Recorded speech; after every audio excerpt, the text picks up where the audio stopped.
أعوذ بالله من الشيطان اللعين الرجيم. بسم الله الرحمن الرحيم.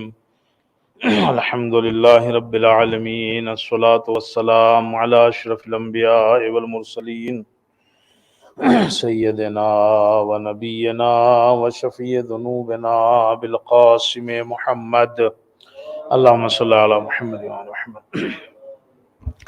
وعلى آله الطيبين الطاهرين المعصومين المظلومين المنتخبين المنتجبين، ولعنة الله على أعدائهم أجمعين. أما بعد، فقد قال الإمام الصادق عليه الصلاة والسلام اللهم صل على محمد وعلى محمد: شيعتنا خلقوا من فاضل طينتنا، یفرحون لفرحنا ویحزنون لحزننا. صلوات پڑھ دے محمد اور آل محمد پر. اللہم صلی علی محمد و آل محمد. شب شہادت امام حسن عسکری علیہ السلام. اللہم صلی علی محمد و آل محمد. آپ سب کو تسلیت پیش کرتا ہوں، اور ہم سب تسلیت پیش کرتے ہیں امام زمانہ اجل اللہ تعالی فرجہ الشریف کی خدمت میں. اللہم صلی علی محمد وآل محمد. آپ کی ولادت 232 ہجری 232 ہجری میں مدینے میں جمعے کے دن جو ہے وہ ہوئی ہے امام کی ولادت. اور آپ کے والد جو ہیں وہ 10ویں امام علی النقی علیہ السلام، اور آپ کی والدہ کے کئی نام جو ہیں وہ ملتے ہیں. اس میں سے ایک نام خدیسہ ہے، سلیل ہے یا سلیل ہے، اور ایک سوسن. یہ 3 نام جو ہیں وہ تاریخ میں آپ کی والدہ کے جو ہیں وہ ملتے ہیں. آپ کا نام جو ہے وہ حسن رکھا گیا. ائمہ میں یہ دوسرا نام ہے جو حسن رکھا گیا ہے. اس سے پہلے دوسرے امام کا نام بھی جو ہے وہ حسن ہے، اور یہ ائمہ میں ایک طرح کی سنت رہی ہے، اور شاید ہمیں اسی طرح متوجہ کرنا بھی مقصد ہو. ائمہ میں یہ سنت رہی ہے کہ نام ریپیٹ ہوئے ہیں. اس میں آپ دیکھو، رسول اکرم کا نام مثلا محمد ہے، تو ان کا نام ہے، یہ رسول اکرم کا نام ہے. 5ویں امام کا نام ہے محمد باقر علیہ السلام. 9ویں امام کا نام ہے امام جواد کا نام مثلا محمد اصل نام جو ہے ان کا ہے. اور اسی طرح سے جو ہے وہ 12ویں امام کا نام بھی جو ہے وہ محمد ہے. رسول اکرم نے ارشاد فرمایا ان کا نام میرا نام ہوگا، ان کی کنیت میری کنیت ہوگی. تو آپ دیکھیں 3-4 لوگوں کے نام جو ہے وہ مثلا محمد ہے، رسول اکرم کے نام کے اوپر ہے. اسی طرح علی، مثلا علی جو ہے وہ پہلے امام کا نام ہے. علی ابن الحسین 4تھے امام کا نام ہے علی. امام سجاد اور امام زین العابدین یہ سب تو لقب ہے، تو 4تھے امام کا نام جو ہے وہ علی ہے. اسی طرح علی النقی مثلا جو ہے یہ بھی جو ہے وہ نام ہے علی. اور امام رضا کا نام بھی جو ہے وہ علی ہے، مثلا جو ہے وہ امام رضا کا نام اصل جو ہے وہ علی ہے. تو یہ دیکھیں آپ، علی کی بھی فہرست جو ہے وہ لمبی ہے. اور اسی طرح سے حسن کئی بات جو ہے یہ بھی اسی طرح سے ہے. تو ائمہ میں نام ریپیٹ ہوئے ہیں. مثلا امام حسن کا نام ہے دوسرے امام کا، اور 11ویں امام کا نام جو ہے وہ حسن ہے. تو کیا اس کا مطلب یہ ہے کہ خزانے قدرت میں نام نہیں رہے تھے؟ نہیں، ایسا نہیں ہے. خزانے قدرت میں تو نام ہیں، مگر یہ شاید یہ بتانا مقصود ہو کہ نام کے ریپیٹ کرنے میں کوئی حرج نہیں ہے. کبھی کبھی ہوتا ہے کہ ہمارے یہاں کوئی بچہ پیدا ہوتا ہے تو ہم جو ہے وہ ناموں کو جو ہے، اور ایک فیملی میں اس کا نام ہے، یہ تو اس کا نام رکھا گیا ہے، یہ تو اس کا نام ہے، لہٰذا اسے چھوڑ چھاڑ کے وہ ایک نیا لفظ ڈھونڈنا شروع کرتے ہیں، اور ایسا نیا لفظ ڈھونڈ کے لاتے ہیں نہ جس کے معنی ہوتے ہیں اور نہ جس کا کوئی مفہوم جو ہے وہ سمجھ میں آتا ہے. پتہ نہیں کہاں سے چنٹو منٹو پنٹو کہاں سے نکال کے نام لاتے ہیں ان کی، یعنی کہ کوئی وہی نہیں ہوتی، ان کی کوئی حیثیت ہی نہیں ہوتی، کوئی معنی ہی نہیں ہوتا ان کا۔ شاید یہ ایسے نام اس لیے رکھتے ہیں کہ ساؤنڈ اچھا لگتا ہے، مثلا سننے میں شاید اچھا لگے کہ سب چنٹو منٹو پنٹو گڈو مونٹو، یہ شاید سننے میں چھوٹا سا ہوتا ہے، اچھا لگتا ہے، مگر اس کا کوئی وزن نہیں ہے، اس کا کوئی بار نہیں ہوتا، اس کا جو ہے کوئی اثر نہیں ہوتا۔ لیکن یہ جو ائمہ کے جو نام ہیں یہ خزانے قدرت سے نکلے ہوئے ہیں، ان کے سب کے اثرات ہیں، ان کے ناموں کے اثرات ہوتے ہیں، ان ناموں کے اثرات ہوتے ہیں، خود ناموں کے اثرات ہوتے ہیں، تو ان ناموں کے تو ظاہر سی بات ہے اللہ نے رکھے ہیں یہ نام، خاص طور سے ائمہ علیہ السلام کے نام تو یہ اللہ کی طرف سے آئے ہیں، ان کے خزانے، اس کے خزانے قدرت سے آئے ہیں۔ ابھی ہم نے پڑھا تو تھا شب جمعہ میں شہزادی کی شہادت سے متعلق ایک حدیث ہم نے پڑھی تھی کہ وہ چھٹے امام کے پاس ایک آدمی آیا تو اس نے دیکھا کہ امام گہوارے میں کسی سے بات کر رہے ہیں، جھولے میں جو بچہ ہے اس سے بات کر رہے ہیں۔ اسے بڑا تعجب ہوا کہ یار جھولے میں بچے سے کیسا کون ہے جس سے بات کر رہے ہیں، بچہ اس سے بات کر رہے ہیں۔ اس کو تعجب میں دیکھا تو امام نے کہا آؤ تم بھی دیکھو، میں نہیں دیکھا تو ایک چھوٹا بچہ ہے۔ امام نے کہا کہ تم بھی سلام کرو، کہا میں نے سلام کیا، ادھر سے جواب سلام آیا، گہوارے میں جو بچہ ہے اس نے سلام کا جواب دیا، اور صرف یہی نہیں، اس نے پلٹ کے کہا کہ تمہارے یہاں ایک بیٹی ہوئی ہے اور تم نے اس کا جو نام رکھا ہے وہ اللہ کو پسند نہیں ہے، اس کا نام بدل دو۔ تو اس کا مطلب یہ ہے کہ کچھ نام ایسے ہیں جو اللہ کو پسند نہیں ہے، کہا تم نے جو نام رکھا ہے وہ بدل دو، اللہ کو پسند نہیں ہے۔ اس نے شاید حمیرہ نام جو ہے وہ رکھا تھا۔ اب یہ تھوڑی آپ کی ذمہ داری ہے کہ آپ ڈھونڈو حمیرہ کسے کہتے ہیں، یہ کس کا جو ہے وہ لقب تھا، کسے کہا جاتا تھا۔ ویسے تو آپ سمجھ ہی گئے ہوگے، ام المومنین جو مشہور ہیں ان کا ایک نام تھا جو ہے حمیرہ، اس کو جو ہے وہ کہا جاتا۔ تو کہا کہ وہ اللہ کو پسند نہیں ہے، چینج کرو۔ کہا میں ویسے ہی بولنے پہ تعجب کر رہا تھا، پھر اس پہ تعجب کرنے لگا کہ انہیں کیسے پتا کہ میرے یہاں بیٹی ہوئی اور میں نے کیا نام رکھا ہے۔ اس وقت امام صادق نے کہا، چھٹے امام نے کہا کہ یہ میرا بیٹا موسیٰ کاظم ہے، یعنی ساتویں امام کو بتایا۔ اور وہ اس لیے ہم نے اس دن یہ حدیث پڑھی تھی کہ کہا یہ میرا بیٹا ہے ساتویں امام موسیٰ کاظم، اور ان کے ایک بیٹی ہوگی جو قم میں جو ہے وہ دفن ہوگی، جو اس کی زیارت کے لیے جائے گا وجبت لہ الجنہ، اس کے اوپر جنت ہوگی۔ تو اس کا مطلب یہ ہوا کہ نام جو ہے نا اس کے اپنے اثرات ہیں، اور خاص طور سے تو یہ ائمہ کے نام ہیں، تو ان میں کیا دقت ہے اگر گھر میں یا فیملی میں کسی کا نام حسن ہے تو دوبارہ حسن رکھ دیا جائے، کسی کا نام علی ہے تو دوبارہ علی رکھ کے دیا جائے۔ اور سب سے بڑی بات ہماری پسند تو وہی ہونی چاہیے نا جو ائمہ کی پسند ہے۔ ائمہ کی پسند تو یہی نام تھے، علی اور فاطمہ، جتنے بیٹے ہوئے سب کا نام علی، علی اکبر، علی اصغر، علی اوسط، جتنی بیٹیاں ہوں گی سب کا نام فاطمہ، فاطمہ صغریٰ، فاطمہ کبریٰ، فاطمہ وسطیٰ، یعنی سب یہی نام جو ہیں وہ رکھے گئے ہیں۔ تو آپ کا نام جو تھا وہ حسن تھا، اور آپ کی جو کنیت ہے وہ ابو محمد ہے۔ محمد چونکہ 12ویں امام کا نام ہے، اور کنیت جو ہوتی تھی وہ بیٹوں کے نام پہ ہوتی ہے زیادہ تر، لیکن لڑکیوں کے نام پہ بھی ہو جاتی ہے۔ مثلا جیسے امام علی کی ایک کنیت ابو زینب ہے، امام علی کی ایک کنیت ابو زینب ہے، تو بیٹوں کے نام پہ ہوتی تھی، اور خاص طور سے بڑا بیٹا اس کے نام سے پکارتے تھے عربوں میں، تو اس لیے 11ویں امام کی جو کنیت ہے وہ ابو محمد ہے۔ اور آپ کے مشہور ترین القاب ویسے تو بہت ہیں، لیکن ان میں سے ایک مشہور لقب جو ہے وہ ابن الرضا ہے، امام رضا کے بیٹے۔ امام رضا اپنے زمانے کی چونکہ ایک مشہور شخصیت ہوئے ہیں، لہذا ان کے بعد جو امام آئے ان سب کو ابن الرضا کہہ کے پکارا جاتا تھا، یعنی امام جواد کو بھی ابن الرضا کہتے تھے، 10ویں امام کو بھی ابن الرضا کہتے تھے، 11ویں امام کو بھی ابن الرضا کہتے تھے، چونکہ وہ اپنے زمانے کی ایک مشہور شخصیت ہوئے، وہ ولی عہدی اور وہ ساری چیزیں، اس کی وجہ سے وہ سارے علاقے میں آپ کی پہچان ہو گئی تھی، تو اس لیے ابن الرضا کے نام سے ان کے بعد کی اولاد کو جو ہے وہ پہچانا جاتا تھا۔ اور دوسرا اہم ترین لقب جو ہے وہ عسکری ہے، یہ جو عسکر ہم لوگ کہتے ہیں امام حسن عسکری، تو یہ عسکری جو ہے وہ یہ اہم ترین لقب ہے۔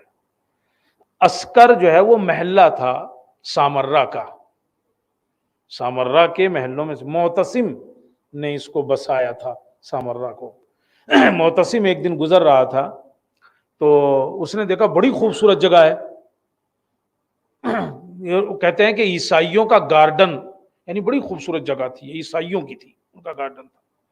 اس نے کہا یار بڑی خوبصورت جگہ ہے، میں تو یہیں ٹھہروں گا اور فوجیوں کی تربیت کروں گا یہاں، چونکہ آب و ہوا اچھی ہے تو فوجیوں کو یہاں رکھا جائے، میں ان کی یہاں تربیت کروں گا۔ اور پھر وہاں اس نے وہ فوجیوں کی تربیت شروع کی ایک محلے میں، اور اس محلے کو چونکہ فوجی رہتے تھے تو عسکر کہنے لگے، عسکری جو ہے وہ کہا جانے لگا۔ اور چونکہ سرمن رائے یہ تو پورا علاقہ تھا، سرمن جیسے ہی اس نے دیکھا تھا نا اس جگہ کو تو اس کے منہ سے نکلا سرمن رائے، جس نے دیکھا وہ خوش ہوا، یعنی اتنی اچھی جگہ ہے سرمن رائے، جس نے دیکھا۔ اور پھر پلٹتے پلٹتے جو ہے وہ محمد کا ہم تو ممئی کر دیتے ہیں نا، تو پھر ہے نا، محمد کو ہم نے ممئی کر دیا، آدمی کی سمجھ میں نہیں آئی یہ کہاں سے جو ہے وہ آ گیا۔ تو یہ سرمن رائے بولتے بولتے جو ہے وہ پھر سامرہ ہو گیا، یہ سامرہ میں جو ہے وہ آ گیا۔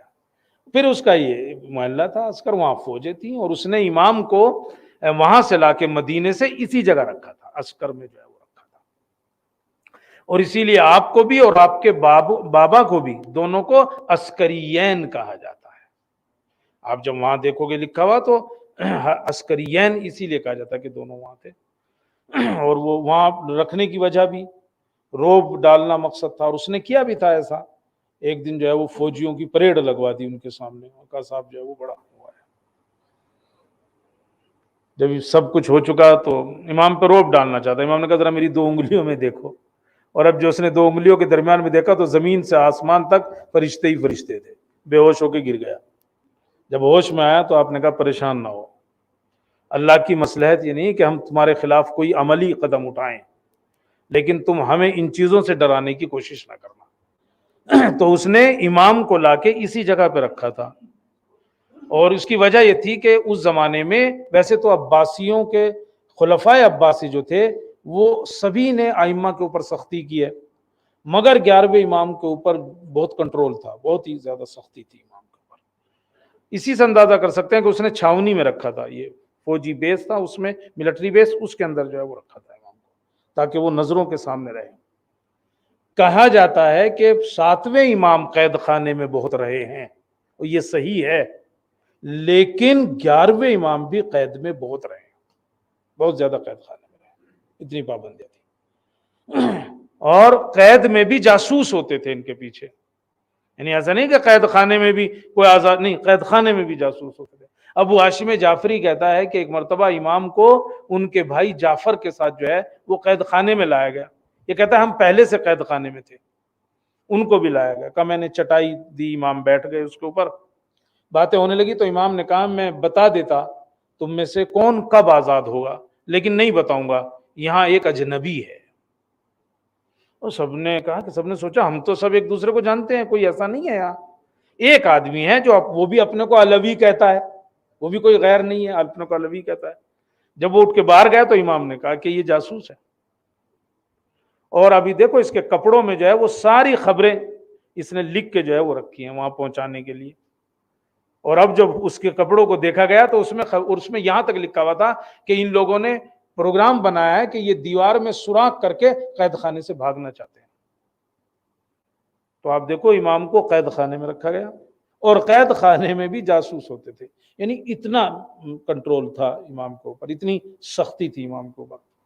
اور اگر امام قید خانے میں نہیں ہوتے، گھر میں ہوتے تھے تو ہاؤس اریسٹ جسے کہتے ہیں اس طرح سے کر رکھا تھا آپ کو، بالکل کوئی ممنوع ملاقات تھے، کوئی ملتا نہیں تھا، وہی خادم غلام 1 2 4 وہ بھی سب زیادہ تر جو ہے وہ بڑی احتیاط جو ہے وہ رکھتے تھے امام، اتنی پابندی تھی۔ اگر کبھی باہر نکلتے تھے تو کوئی مل نہیں سکتا تھا امام سے۔ حلبی نامی ایک آدمی کہتا ہے کہ مجھے پتا چلا کہ آج امام گھر سے نکلنے والے ہیں، تو کہا میں نے سوچا آج راستے میں ملاقات کروں گا امام سے، اور اس نے پروگرام بنا لیا۔ لیکن کہتا ہے کہ امام کہ نکلنے سے پہلے ہمارے پاس خط آ گیا اور اس میں لکھا ہوا تھا کہ مجھے سلام مت کرنا، یعنی راستے میں دیکھو گے تو مجھے سلام مت کرنا، حتیٰ کہ میری طرف اشارہ بھی نہ کرنا، میری طرف اشارہ بھی نہ کرنا، تمہاری جان کو خطرہ ہے۔ تو اب آپ دیکھو، قید خانہ میں بھی میں بھی جو ہے وہ قید خانے میں بھی جاسوس ہوتے تھے، ممنوع الملاقات تھے، کوئی ملاقات نہیں کر سکتا تھا، باہر نکلتے تھے تو اس طرح سے جو ہے وہ ملنے والوں کے لیے بھی خطرہ جو ہے وہ بن جاتا تھا۔ بڑی مشکل ہوتی تھی آپ کو اپنا پیغام کہیں تک پہنچانے کے لیے، بڑی مشکل ہوتی تھی۔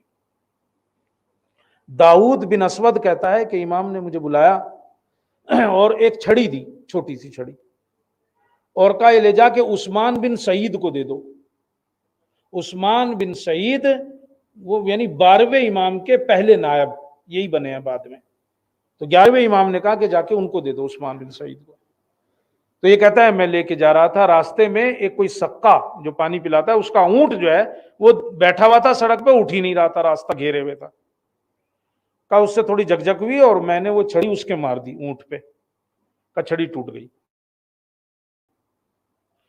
کہا اب جب چھڑی ٹوٹی تو میں نے دیکھا کہ اس کے اندر تو خط ہیں۔ اب آپ اندازہ لگاؤ کہ امام کو کن حالات سے گزرنا پڑا ہے۔ کہا اس کے اندر تو خط ہیں۔ کہا میں نے جلدی سے اسے اپنی آستین میں چھپا لیا اور لے جا کے جو ہے عثمان بن سعید کو، واپس جب آیا تو امام نے کہا کہ بھائی کیوں تم نے ایسا کام کیا جس کے بعد شرمندہ ہونا پڑے، کیوں تم نے اپنے کو پہچانوایا، اگر کوئی ہمیں برا کہے تو اس کا جواب مت دیا کرو۔ اور پھر آپ نے پلٹ کر تم جانتے نہیں ہو یہ کتنی بری جگہ ہے، یعنی امام نے بتایا کہ ہم کیسے حالات سے گزر رہے ہیں، تمہیں نہیں سمجھ میں آتا اس چیز کو۔ تو سارے ائمہ سختی کے حالات میں رہے ہیں، لیکن 11ویں امام تک آتے آتے سختی بہت بڑھ گئی تھی۔ اب مجھے اس کے ریزنوں میں نہیں جانا ہے، چونکہ مجھے تو تھوڑی سی سیرت بیان کر کے بس بات ختم کرنی ہے، بہت لمبی بات نہیں کرنی ہے۔ اور یہی وجہ ہے چونکہ اتنی پابندیاں تھیں، لہذا ایک تو عمر بھی 28 سال، چلو یہ بھی کہہ دوں پوری عمر 28 سال 28، تو 28 سال کی عمر اور اس میں اتنی پابندیاں، یہی وجہ ہے آپ کی جب حدیثیں ڈھونڈنے چلتے ہیں تو ان کی تعداد بھی بہت کم ہے، اسی طرح جب آپ کی سیرت کے بارے میں جاننا چاہتے ہیں تو وہ بھی بہت کم ملتی ہے۔ 28 سال کی عمر اور اس میں یہ حالات، اتنی نظر بندی امام کے ساتھ جو ہے وہ تھی۔ جو بھی کچھ ہمارے سامنے اگرچہ یہ تو امام ہوتا ہے، جو بھی کچھ ہمارے سامنے آیا ہے ان کی سیرت میں سے وہ سب کچھ ہمارے لیے نمونہ عمل ہے، اور جتنا ہے وہ بھی ہمارے لیے کافی ہے اگر آدمی اس میں غور کرنے لگے اور اس کے اوپر جو ہے عمل جو ہے وہ کرنے لگے۔ آپ کی عبادت کے سلسلے سے مثلا جو ہے وہ ملتا ہے آپ کی کہ بچپنے ہی سے آپ جو ہے وہ، بہرحال امام تو امام ہی ہوتا ہے۔ کہتے ہیں کہ ایک جگہ کھڑے ہوئے تھے، بچے جو ہے وہ کھیل رہے تھے اور آپ کھڑے ہوئے جو ہے وہ دیکھ رہے تھے کہ بہلول نامی ایک آدمی آیا اور اس نے آ کے کہا کہ آپ کیوں نہیں ان کے ساتھ کھیلتے ہو، آپ کیوں نہیں کھیلتے ہو؟ تو آپ نے کہا ہمیں کھیل کود کے لیے نہیں پیدا کیا گیا۔ اس نے کہا اگر کہیے تو کوئی کھلونا لا کے دے دوں آپ کو کھیلنے کے لیے، اگر یہ کھیل پسند نہیں ہے۔ آپ نے کہا ہم جو اس کے لیے نہیں پیدا کیے۔ اس نے کہا آپ تو بھی بچے ہیں، آپ تو بھی بچے ہیں، آپ یہ کہہ رہے ہیں کہ ہمیں کھیل کود کے لیے نہیں پیدا کیا۔ ہم کہہ دیتے نا کبھی کبھی، جیسے بچہ کوئی ہوتا ہے تو ہمیں پلٹ کے جواب دیتا ہے ابھی کہاں، ابھی تو میں بالغ بھی نہیں ہوا، جیسے بالغ ہونے کے بعد ہی بہت پڑے گا، بالغ ہونے سے پہلے جواب ہوتا ہے ابھی واجب ہی کہاں ہے، بالغ ہونے کے بعد تو پڑھتا ہے جیسی کیسی پڑھتا ہے، اللہ ہی مالک ہے۔ مگر امام سے جب کہا گیا آپ تو بھی بچے ہیں، کیا پیارا جواب دیا ہے۔ یہ ہوتی ہے امامت۔ آپ نے کہا میں نے گھر میں دیکھا ہے میری ماں جب چولہا جلاتی ہے تو پہلے چھوٹی لکڑیاں رکھتی ہیں، اس میں ان میں آگ لگاتی ہے اور پھر اس کے بعد بڑی لکڑیاں رکھتی ہیں، تو چھوٹی لکڑیوں سے پھر آگ جو ہے وہ بڑی لکڑیاں جو ہے وہ پکڑتی ہیں۔ جب آپ چولہا جلائیں، عورتیں گھروں میں کیا کرتی، چھوٹی چھوٹی جلائیں تاکہ وہ جلدی آگ پکڑ لیتی ہیں۔ کہ میری ماں کو میں نے دیکھا ہے کہ وہ چھوٹی لکڑیاں جو ہیں وہ جلاتی ہیں پہلے اور پھر بڑی لکڑیاں اس سے جو ہے وہ آگ پکڑتی ہیں۔ کہا بس مجھے ڈر ہے کہ کہیں اللہ جہنم میں بڑوں کو جلانے کے لیے ہم ویسے چھوٹوں کو استعمال نہ کریں، بڑوں کو آگ لگانے کے لیے، ان کو جلانے کے لیے ہم چھوٹوں کا جو ہے وہ استعمال نہ کریں۔ تو آپ اس طرح سے جو ہے وہ، یہ آپ کی ایک سیرت ہے کہ آپ جو ہے وہ شروع ہی سے مثلا جو ہے وہ عبادت سے اتنا عشق اور لگاؤ جو ہے وہ رکھتے تھے۔ اور اللہ سے ڈرنے کے لیے یعنی کہ کوئی بہانہ آدمی کے اندر کسی بھی طرح سے اپنے اندر خوف خدا پیدا کر سکتا ہے، یہ چیز سوچ کے بھی جو ہے وہ خوف خدا پیدا کر سکتا ہے۔ امام کی عبادت کی جو سیرت ہے اور جو چیز ہمیں باہر نکل کے آتی ہے وہ یہ کہ اول وقت پر نماز ضرور پڑھتے تھے، نماز اول وقت پڑھتے تھے۔ ابو ہاشم جعفری کہتا ہے میں گیا امام کے پاس، میں نے دیکھا کہ آپ کچھ لکھ رہے ہیں بیٹھے ہوئے، کہتے ہیں کہ اسی وقت جو ہے وہ اجتماع سے اذان ہو گئی، اب جو اذان ہوئی تو آپ نے وہ قلم جو ہے وہ جو لکھ رہے تھے وہیں چھوڑ دیا آپ نے اس کے اوپر، ٹاپی کے اوپر، اور اٹھے اور جا کے نماز پڑھنے لگے۔ وہ کہتا ہے میں نے دیکھا جب تک امام نماز پڑھتے رہے وہ قلم خود بخود چلتا رہا۔ جب اللہ کی راہ میں آدمی قدم بڑھاتا ہے نا تو پھر ایسا بھی ہو جاتا ہے کہ وہ قلم جو ہے وہ خود بخود جو ہے وہ چلتا رہا۔ اور کہا جب امام نے نماز مکمل کی تو قلم رک گیا، آپ تشریف لائے اور آپ نے وہیں سے شروع کیا جہاں سے وہ قلم جو ہے وہ رکا تھا۔ تو امام کی جو ہے وہ اہم ترین سیرت جو بھی ہمارے سامنے آئی ہے اگر عبادت کے لحاظ سے دیکھیں تو یہ کہ وہ نماز کو جو ہے اس کے اول وقت پہ پڑھتے تھے، روزہ بہت رکھتے تھے امام، روزے جو ہے بہت رکھتے تھے آپ کی سیرت میں، حتیٰ کہ زندان میں بھی مستقل جو ہے وہ روزہ رکھتے تھے امام، زندان میں مستقل روزہ رکھتے تھے۔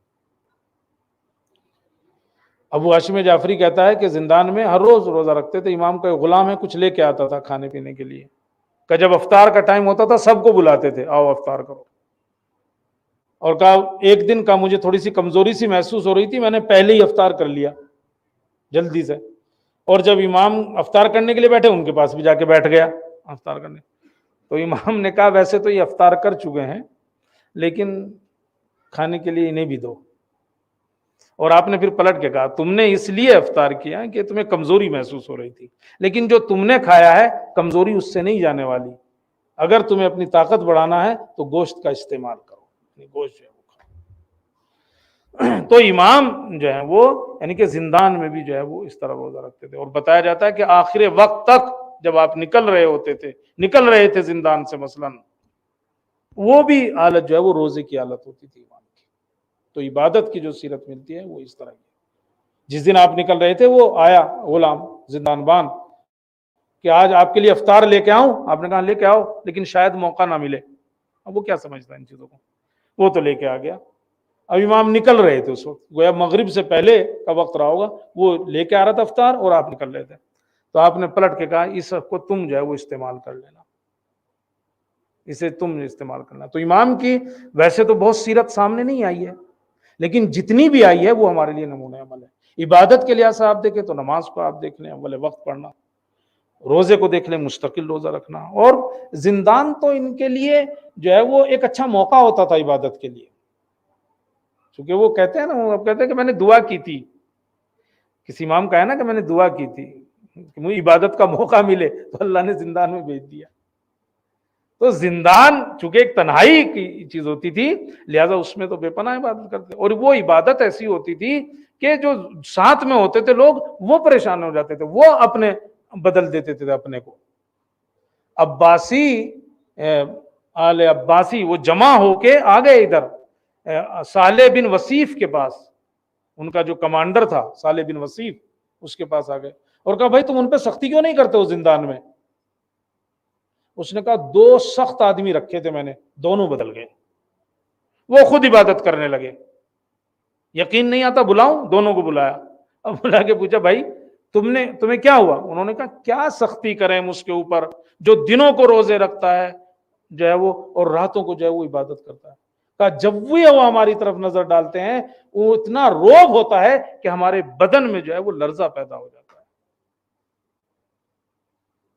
تو 11ویں امام کی بہت زیادہ ہمارے سامنے کچھ ہے نہیں، مگر جو ہے یہ بھی بہت ہے اگر آدمی اس کے اوپر عمل کر لے عبادی لحاظ سے۔ اچھا اس کے علاوہ ویسے تو میں نے بھی کہا ممنوع ملاقات ہوتے تھے، کوئی ملتا تو تھا نہیں، بہت کم لوگ اور بہت کم موقع ایسا ہوتا تھا کہ کوئی امام کے پاس آ جائے، جب لوگوں کو لگتا ہو کہ ہو تبھی آ جاتے تھے، اور جب آ جاتے تھے تو امام جو ہے وہ بھرپور ان کی جو ہے وہ مدد کرتے تھے جس طرح بھی ہوتا، جتنا بھی جو موقع ملا۔ اگر ہم اس سیرت کو بھی دیکھیں تو علی بن محمد نامی ایک آدمی کہتا ہے کہ ہم بہت قرضے میں ہو گئے تھے، بہت پریشان تھے، اور صاحب جو ہے وہ حالات بڑے خراب تھے، بغداد میں ہم رہتے تھے، کہ میرے بابا نے کہا کہ ہم چلو سامرہ چلتے ہیں امام حسن کے پاس، حسن عسکری کے پاس، چونکہ میں نے سنا ہے کہ بڑے سخی ہیں۔ تو کہا، میں نے کہا بابا کیا آپ جانتے ہیں ان کو، آپ نے ان سے ملے ہو؟ کہا نہیں ملا نہیں ہوں، بس سنا ہے میں نے ان کی یہ شان ہے۔ کہا ہم دونوں چل دیے بغداد سے سامرہ کے لیے۔ کہ راستے میں میرے بابا نے کہا کہ کاش ہم جا تو رہے ہیں، ہمیں 500 درہم دے دیتے یا 500 دینار دے دیتے۔ امام پہلے سے حساب بھی لگا لیا، 500 دینار مل جاتے تو میں 200 کا کپڑا خریدوں گا، گھر دے دیں گے، 200 سے قرضہ اتار لوں گا، 100 سے اپنا خرچہ چلاؤں گا زندگی کا۔ کہا بابا نے سوچا تو میں نے بھی سوچا، کاش مجھے 300 دے دیں، 100 کا جو ہے وہ کپڑا خرید لوں گا، 100 کی سواری خرید لوں گا، اور صاحب 100 سے اپنا خرچہ چلاؤں گا۔ اور کہا ہم دونوں پہنچ گئے وہاں۔ اب کہا جیسے ہی ہم داخل ہوئے تو اندر سے آواز آئی، بلا لاؤ اندر لے آؤ۔ کہا ہم اندر پہنچ گئے تو کہا انہوں نے میرے بابا سے پلٹ کے کہا اتنی دیر کیوں لگائی آنے میں؟ کہا سرکار میں اس حالت میں شرمندگی ہوتی تھی کہ میں آپ کے پاس آؤں، مجھے شرمندگی محسوس ہوتی تھی کہ میں آپ کے پاس آؤں۔ اور کہتے ہیں کہ اس کے بعد امام نے کچھ باتیں کی اور پھر اس کے بعد غلام کو بلوایا کہ ایک تھیلی اس کو دے دو اور ایک تھیلی اس کو دے دو۔ اور صاحب جو ہے کہ ہم باہر آئے تو ایک میں 500 تھے، ایک میں 300 تھے۔ غلام کہہ رہا تھا کہ امام نے کہا ہے کہ 200 سے قرضہ اتار دینا، 200 سے کپڑا خرید لینا، 100 کا خرچہ کر لینا۔ اس بیٹے سے کہا 300 جسے دیے تھے تھیلی میں تھے، اس میں سے 300 نکلے، کہا 100 کا کپڑا لینا، 100 کی سواری لے لینا، 100 کا خرچے میں اتارنا۔ اور ایک اور نصیحت کی، اور وہ یہ کہ جہاں جانے کا تم نے ارادہ کر رکھا ہے وہاں مت جانا۔ اب کہیں سفر کا ارادہ ہوگا کچھ تو امام نے کہا جہاں جانے کا ارادہ کر رکھا ہے وہاں جو ہے وہ مت جانا۔ تو اگر موقع ملا ہے امام کو تو یہ تھوڑی بہت سیرت جو ہے وہ امام کی ہمارے سامنے آئی ہے، چاہے وہ اللہ سے رابطے والی بات ہو اور چاہے وہ بندوں سے جو ہے وہ رابطے والی بات ہو، کہ امام نے جو ہے وہ اس رابطے کو برقرار جو ہے وہ رکھا ہے۔ ابو ہاشم جعفری جو ہے وہ کہتا ہے کہ ایک دن امام جو ہے وہ باہر کے لیے نکل رہے تھے سواری پہ، کہا میں بھی پیچھے پیچھے سواری پہ تھا، کہا میں نے جو ہے وہ سوچنا شروع کیا، بہت مقروض ہو گیا ہوں، کاش میرا قرضہ اتر جائے، کیسے اترے گا مگر؟ کہا ادھر میں نے سوچا اور ادھر امام جھکے سواری سے اور ایک لکیر کھینچی اور مجھ سے کہا اترو اور جتنی ضرورت ہے اس میں سے اٹھا لو، بس کسی کو بتانا مت۔ کہا میں نیچے اترا اور وہ جو لکیر امام نے کھینچی تھی اس میں سے اٹھایا تو سونے کے ٹکڑا جو ہے پڑا ہوا تھا اس میں، اور کہا میں پھر آ کے بیٹھ گیا، پھر سوچنے لگا قرضہ تو اتر جائے گا، خرچہ کیسے چلے گا؟ امام پھر جھکے، آپ نے پھر ایک لکیر کھینچی اور آپ نے کہا اترو اٹھا لو مگر کسی کو بتانا نہیں۔ اب جو میں نے دیکھا تو چاندی کا ٹکڑا تھا، اور کہا کچھ دنوں کے بعد جب میں نے سونے کو بیچا تو پورا قرضہ اتر گیا، اس کے بعد جب چاندی کو بیچا تو میرے سارے اخراجات جو ہے پورے ہو گئے۔ صلوات پڑھ دے محمد علی محمد پر۔ تو امام کی سیرت بہت کم سامنے آئی ہے، اور اس کی وجہ بھی میں نے بتائی ہے کہ ایک تو کم عمری، 28 سال کی کل عمر ہے، اوپر سے سختی اور پابندیاں، جتنا بھی امام کو جو موقع ملا اور اس میں جو ہمارے سامنے آیا وہ یہ سب کچھ ہے، حدیث کم، شاگرد آپ کے جو ہے وہ کم، یہ ساری چیزیں جو ہوئی ہیں۔ لیکن بہرحال جتنا بھی موقع امام کو ملا امام نے اس سے بھرپور جو ہے وہ فائدہ جو ہے اٹھایا، حتیٰ کہ وہ آدمی جو آپ سے مانگنے آتا تھا اگر وہ جھوٹ بھی بول رہا ہوتا تھا تو خالی ہاتھ نہیں بھیجتے تھے۔ اسماعیل بن محمد دروازے پہ آ کے بیٹھ گیا امام کے، اور امام جو نکلے تو کہا مجھے میری عادت پوری ہوئی، تو امام نے کہا کہ تم نے تو 200 دینار ویسے ہی چھپا کے رکھ رکھے ہیں، ان کو استعمال کرو۔ تو اس نے کہا نہیں خدا کی قسم میں نے کچھ چھپا کے نہیں رکھا ہوا ہے، میں نے کچھ چھپا کے نہیں رکھا ہے۔ امام نے کہا میں اس لیے نہیں کہہ رہا ہوں کہ تمہیں نہیں دوں گا، اور آپ نے غلام سے کہا کچھ ہے؟ اس نے کہا 100 دینار ہے، کہا دے دو اس کو۔ جب آپ نے دیے تو آپ نے کہا میں نے اس لیے کہا تھا کہ جب تمہیں ضرورت پڑے گی تمہارے کام نہیں آئے گا وہ پیسہ جو تم نے چھپا کے رکھ رکھا ہے۔ اور تاریخ یہ کہتی ہے کہ جب اس کو ضرورت پڑی اور وہ وہاں سے لینے گیا جہاں اس نے چھپا رکھے تھے، اس سے پہلے ہی اس کا بیٹا جو ہے وہاں سے نکال چکا تھا، اس نے وہاں سے نکال لیے تھے، مرنے کے بعد بینکوں سے نکال لیتا ہے، انتظار کرنے لگتا ہے بیٹا کب ابو کل نفس ذائقۃ الموت والی آیت کا جو ہے وہ مصداق بنے اور کم میں جو ہوں انا للہ کہہ کے جو ہے وہ پیسہ جو ہے وہ نکالوں۔ امام جو ہے وہ یہ سیرت تھی. بس بات ختم کی میں نے. بس ایک بات کہہ کے مصائب کی طرف آؤں گا. کیوں تھا مگر یہ سب؟ ایک اہم وجہ یہ تھی کہ سختیوں کی کہ فضائل سامنے ہی نہیں آنے چاہیے امام ائمہ کے. چونکہ اگر فضائل سامنے آ گئے تو یہ جو ان کا جھوٹا اقتدار ہے یہ ختم ہو جائے گا.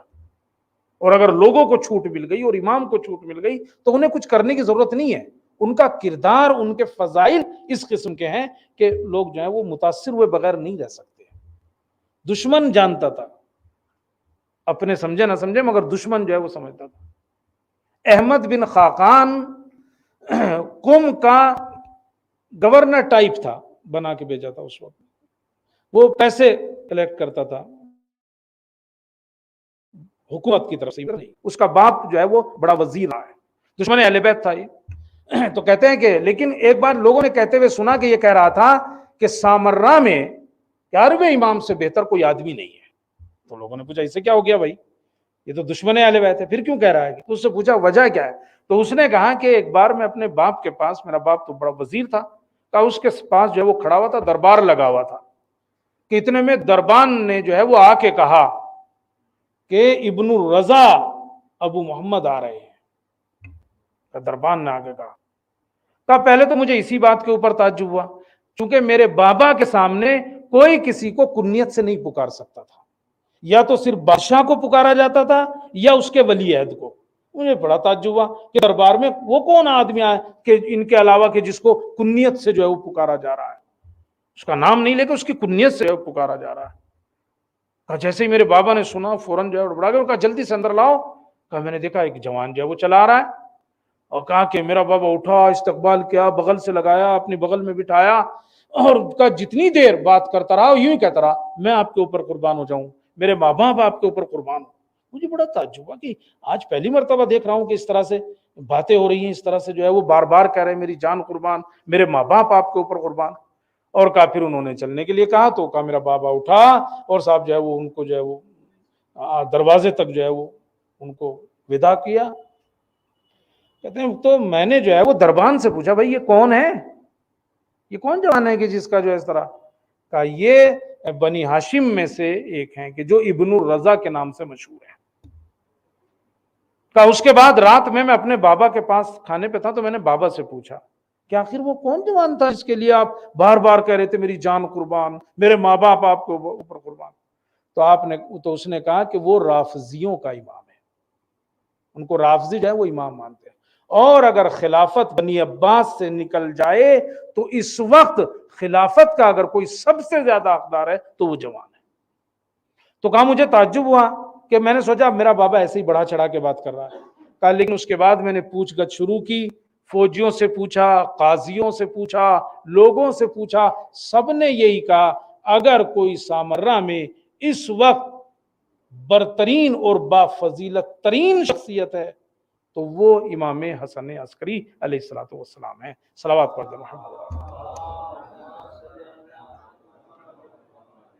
تو یہ وجہ تھی، یہ فضائل چونکہ جانتے تھے، اگر یہ کھل کے آ جاتے اور ان کو آزادی مل جاتی، لوگوں کو ان سے ملنے کی آزادی مل جاتی تو وہ جو اثرات ہیں ان کے کردار کے وہ ان کا تختہ پلٹنے کے لیے جو ہے وہ کافی ہوتے تھے.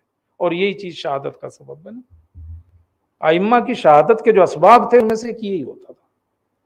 اور معتمد نے جو ہے وہ زہر دیا، پھر آپ کو معتمد نے جو ہے وہ زہر دیا. عباسی خلیفہ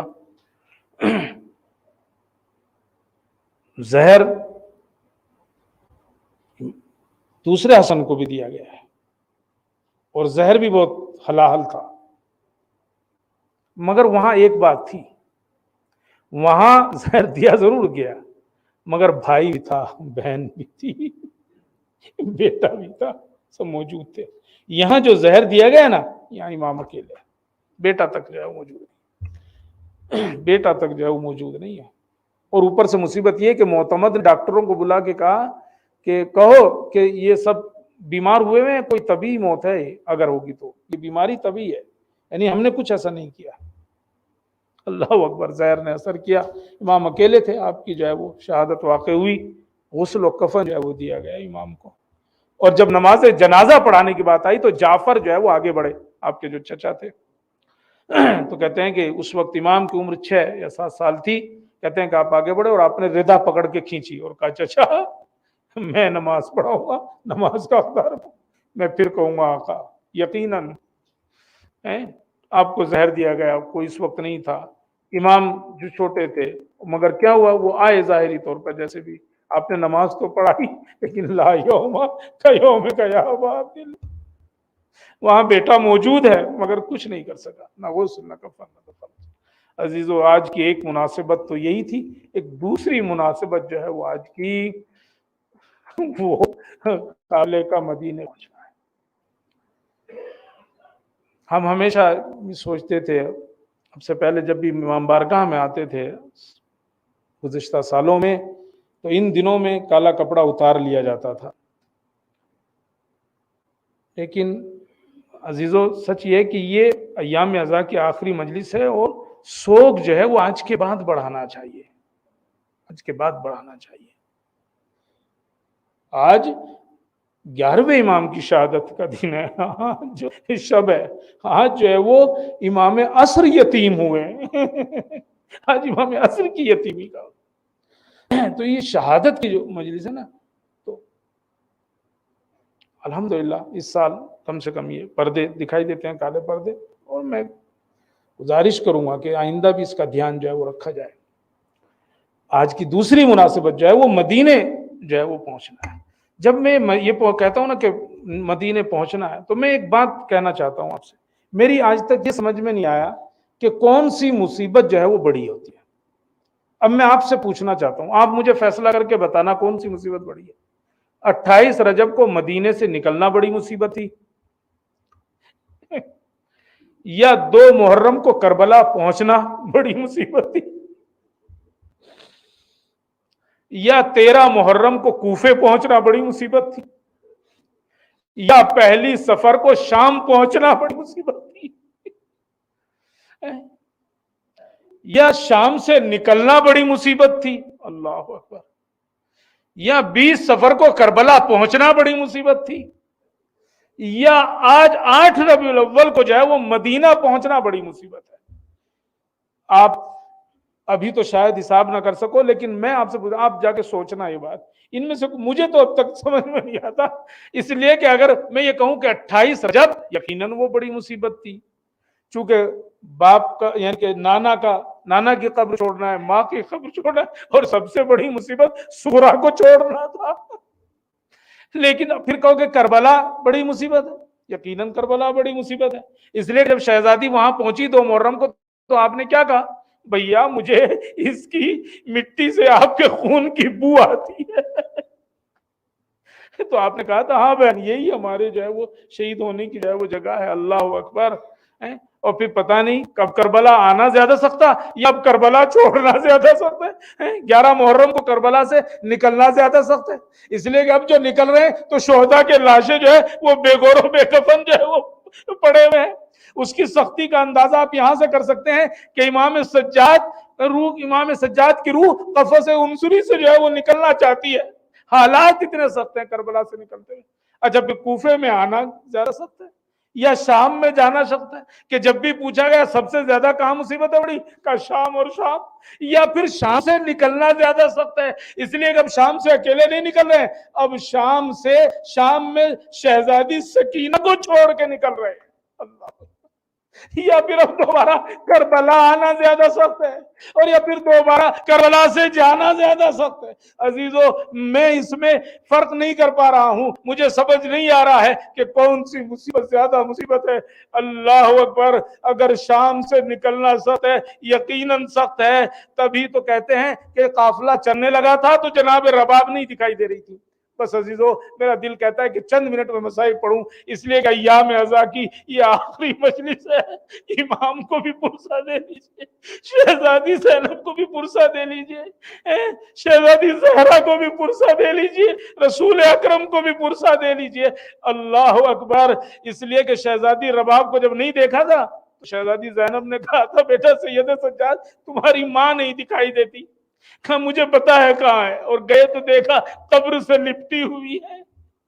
اماں چلیے, بیٹا کیسے جاؤں اپنی بیٹی کو چھوڑ کر، یہ تو ہر روز کہتی تھی اماں رہائی کب ملے گی، مدینہ جانا کب نصیب ہوگا۔ اللہ اکبر۔ اور وہاں سے پھر کربلا آ گئے۔ کربلا کا آنا کتنا سخت تھا، شہزادی نے اپنے کو امام حسین کی قبر پہ جو ہے وہ گرا دیا اور کہا بھیا معاف کرنا، جب میں کربلا سے چلی تھی نا اس وقت میرے پاس سر پہ چادر بھی نہیں تھی جو آپ کو کفن دے سکتی۔ اللہ اکبر۔ اور کتنا سخت تھا شہزادی سکینہ کا وہاں سے چھوڑنا، اس لیے کہ آپ نے کہا بیٹا سید سجاد میرے بھائی عباس کی قبر کہاں ہے؟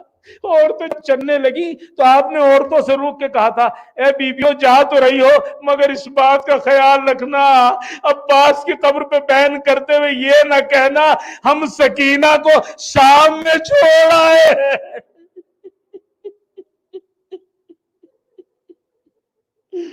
ہم سکینہ کو شام میں چھوڑ آئے۔ اللہ اکبر۔ اور اب کربلا سے زیادہ چلنا جو ہے وہ کیسا سخت ہے۔ اللہ 3 دن عزاداری کرنے کے بعد جب چلنے لگے تو پھر رباب نہیں دکھائی دیتی۔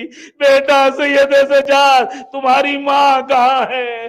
بابا کی قبر پہ بیٹھی ہے۔ اماں چلیے۔ بیٹا سید سجاد کیسے چلوں تم بتاؤ؟ ارے سکینہ کو شام میں چھوڑ دیا، میرا والی و وارث یہاں ہے، میرا ایک بیٹا یہاں ہے، بیٹا مدینے جا کے کیا کروں گی؟ اماں یہاں کیا کریں گی؟ ارے ظاہروں کی خدمت کروں گی، آنے والوں کو قبر کا پتہ بتاؤں گی۔ اللہ اللہ۔ امام نے حق کی قسم دی اور شہزادی چلی۔ بس عزیزو یہ قافلہ کربلا سے مدینے کی طرف آ گیا اور مدینے کی طرف چل رہا ہے۔ مدینے سے نزدیک ہوا، امام نے بشیر بن جسلم کو بلایا، تیرا باپ شاعر تھا نا؟ عزیزو کہتے ہیں کہ جب مدینے کے نزدیک آئے تو شہزادی نے پلٹ کے کہا تھا یہ کون سا شہر ہے؟ اللہ اکبر۔ شہزادی مدینے کو بھی نہیں پہچانتی تھی۔ جانتے ہیں کیوں؟ اس لیے کہ کبھی شہزادی نے مدینے کو باہر سے دیکھا ہی نہیں تھا۔ ارے جس نے مدینے کو بھی باہر سے نہیں دیکھا تھا، تبھی تو جب سید سجاد سے پوچھا جاتا تھا سب سے زیادہ مصیبت کہاں پڑی؟ الشام الشام الشام کہتے تھے۔ جس نے مدینہ نہیں دیکھا تھا اس نے شام اور کوفے میں ننگے سر بازاروں سے گزرنا پڑا ہے شہزادی کو۔ اللہ اکبر۔ مدینہ جدنا لا تقبلینا، جناب ام کلثوم نے مرثیہ کرنا شروع کیا، اے ہمارے جد کے مدینے ہمارے آنے کو قبول نہ کرنا۔ جب ہم گئے تھے گودیاں بھری ہوئی تھی، اب واپس آئے ہیں تو کوئی نہیں۔ بشیر کو بلا کے کہا بشیر مدینے میں اعلان کر دو۔ اللہ اللہ۔ بشیر چلے، اعلان کرتے ہوئے جا رہے تھے، ارے حسین مارے گئے، حسین کو قتل کر دیا گیا۔ ایک 60 سالہ بوڑھی عورت اپنے پوتے کا ہاتھ پکڑے سامنے آئی، بشیر کیسا اعلان کر رہا ہے؟ کون کیا ہو گیا؟ کہ حسین مارے گئے۔ وہ ایک مرتبہ یہ سننا تھا۔ جناب ام البلین نے کہا میں یہ نہیں مانوں گی، ارے عباس کے ہوتے ہوئے حسین کو کوئی کیسے شہید کر سکتا ہے؟ ایک مرتبہ بشیر نے کہا شہزادی عباس بھی شہید کر دیے گئے۔ کہ عباس کو کوئی کیسے شہید کر سکتا ہے؟ کہ ان کے ماتھے پر گرز لگا تھا، عباس کو کوئی کیسے گرز مار سکتا ہے؟ کہ پہلے 2 ہاتھ قطع ہو گئے تھے، ارے 2 ہاتھ کوئی کیسے قطع کر سکتا ہے؟ امام نے لڑنے کی اجازت نہیں دی تھی۔ اللہ اللہ۔ یہ سنا ایک مرتبہ شہزادی نے پلٹ گیا، اب مجھے یقین ہو گیا میرا حسین مارا گیا۔ محمد حنفیہ نے سنا، دوڑے ہوئے گئے، 3 فرسخ کے فاصلے کے اوپر قافلہ رکا ہوا تھا، جا کے دیکھا ایک جوان کھڑا ہے سامنے، پوچھا شہزادی زینب کہاں ہے؟ آپ نے کہا چچا وہ شہزادی کھڑی ہے۔ عزیز و شہزادی کو کوئی پہچان نہیں پا رہا تھا۔ خود امام سجاد کہتے ہیں کوفہ اور شام میں اتنے پتھر پڑتے تھے، نہ شہزادی مجھے پہچان پاتی تھی نہ میں شہزادی کو پہچان پاتا تھا۔ محمد حنفیہ نزدیک ہے، ارے تم زینب ہو؟ ہاں میں زینب ہوں۔ ارے جب گئی تھی تو بال سیاہ تھے، اب سب سفید ہو گئے۔ ایک مرتبہ سید سجاد نے پلٹ کے کہا چچا، ارے شرابی کے سامنے، شرابی کے دربار میں شہزادی کو کھڑا ہونا پڑا، یہ سننا تھا۔ محمد حنفیہ بے ہوش ہو گئے، امام سجاد نے آغوش میں لیا، آنکھ کھلی تو ایک مرتبہ کہا ارے جوان تم کون ہو؟ مجھے بار بار چچا کہہ کے پکار رہے ہو۔ آپ نے نہیں پہچانا، میں سید سجاد ہوں۔ ارے جب تم گئے تھے 24 سالہ جوان تھے، کہا آپ نے صرف سنا، دربار میں شرابی کے سامنے کھڑی بے ہوش ہو گئے۔ ارے میں نے تو اپنی آنکھوں سے دیکھا ہے۔ اللہ اللہ، قافلہ مدینے میں داخل ہو رہا ہے، بس ابھی تو آخری جملے ہیں۔ ایک مرتبہ شہزادی نے عورتوں سے کہا پہلے تم جا کے رسول کو تسلیت دے دو، میں بعد میں جاؤں گی۔ جب سب بیویاں تسلیت دے چکی، ارے شہزادی نے اپنے کو اونٹ سے گرایا جیسے عباس گھوڑے سے گرے تھے۔ ایک مرتبہ قبر پہ پہنچی، نانا ارے میں مسافر ہوں، جب کوئی مسافر واپس آتا ہے تحفہ لے کے آتا ہے، نانا میں تحفہ لائی ہوں۔ حسین کا خوب بھرا کرتا نکالا، اے رسول کی قبر کے اوپر رکھ دیا، زلزلہ سا آنے لگا۔ میں کہوں گا یا رسول اللہ، صرف کرتا قبر کے اوپر رکھا ہے، آپ کی یہ حالت ہو گئی ہے۔ ارے زینب نے بائی کے گلے پر چھری چلتے ہوئے دیکھی ہے۔ انا للہ رزم بقضائی و تسلیم۔